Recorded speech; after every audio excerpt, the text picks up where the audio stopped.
Okay, in this video, we're going to talk about doing fine needle aspirations. Now, there's a couple ways that you can do this depending on your preference. You'll see doctors do it both ways. The first technique is just to take a needle.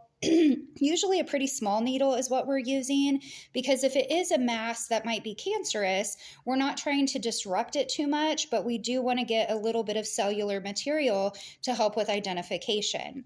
So the first method is just taking a needle and doing the stab technique. So we're going to hold onto our little baby orange and pretend that it is a tumor or a mass, and we're just going to stab it a whole bunch of times.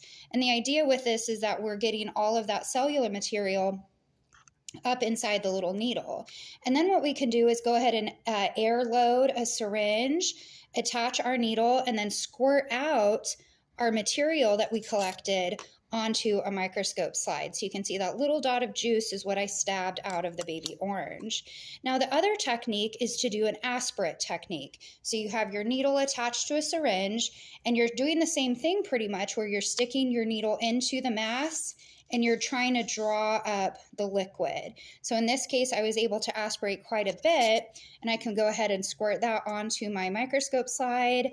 And then from there, what we can do to prepare the slide for staining is just to take another microscope slide, push it on top of the sample, and gently pull it across. So now actually we have two slides with that cellular sample that we can let air dry, stain, and send off for histopathology to help identify whatever that mass might have been. So two ways to do fine needle aspirate is aspirate or just the stab technique.